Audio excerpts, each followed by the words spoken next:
দেশনেত্রী বেগম খালেদা জিয়ার জীবনের ঘটনা প্রবাহ পর্যালোচনা করুন, দেখবেন তখন থেকে প্রতিটি দিন তিনি সংগ্রাম করে গিয়েছেন। সংগ্রাম করেছেন কী জন্যে? সংগ্রাম করেছেন অন্যায়ের বিরুদ্ধে,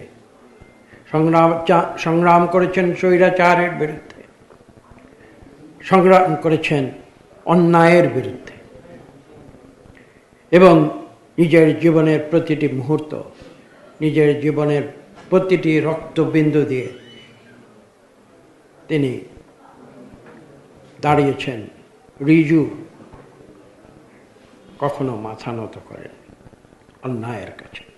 শহীদ প্রেসিডেন্ট জিয়া রহমানকে যখন বাংলাদেশের মানুষ সিপাহী জনতার বিপ্লবের পরে পুনরায় আহ্বান জানিয়ে এদেশের দায়িত্ব দিয়েছিল, এবং যিনি তখন এদেশে পুনরায় বহুদলীয় গণতন্ত্র নতুন করে প্রতিষ্ঠা করেছিলেন, সেই সময় আপনারা জানেন যে দেশনেত্রী বেগম খালেদা জিয়া কিন্তু তখন ছিলেন গৃহবধূ। পরবর্তীতে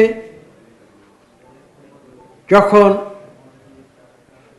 কিছু কুচক্রীদের ষড়যন্ত্রের ফলশ্রুতিতে শহীদ প্রেসিডেন্ট জিয়া রহমানকে অসময়ে পৃথিবী থেকে বিদায় নিতে হয়েছিল, তখন বিএনপির যারা সিনিয়র শীর্ষস্থানীয় নেতারা ছিলেন, তারা অত্যন্ত সচেতনভাবে চিন্তা করে তারা দেশনেত্রী বেগম খালেদা জিয়ার কাছে গিয়েছিলেন এবং তাকে বলেছিলেন যে আপনি আসুন, আপনি গৃহ থেকে রাজপথে নেমে আসুন।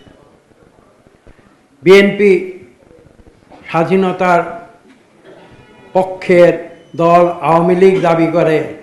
আপনারা ইতিহাস পর্যালোচনা করলে একদিন বুঝতে পারবেন স্বাধীনতার পক্ষের দল কোনটি। তার নাম হচ্ছে বাংলাদেশ জাতীয়তাবাদী দল। তিনি স্বাধীনতার ঘোষক, তিনি ছিলেন সেই দলের প্রতিষ্ঠাতা।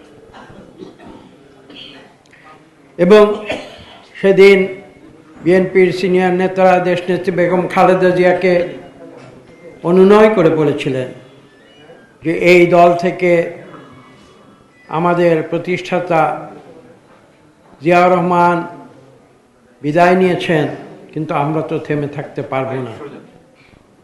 বাংলাদেশের অগ্রগতিতে বাংলাদেশ জাতীয়তাবাদী দলকে সামনে নিয়ে যেতে হবে, এবং আপনাকে আমরা চাই আপনি সেই দলের নেতৃত্ব গ্রহণ করুন।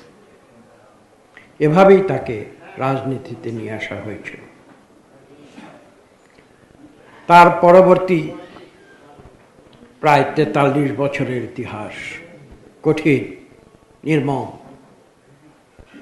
আপনারা দেশনেত্রী বেগম খালেদা জিয়ার জীবনের ঘটনা প্রবাহ পর্যালোচনা করুন, দেখবেন তখন থেকে প্রতিটি দিন তিনি সংগ্রাম করে গিয়েছেন। সংগ্রাম করেছেন কী জন্যে? সংগ্রাম করেছেন অন্যায়ের বিরুদ্ধে,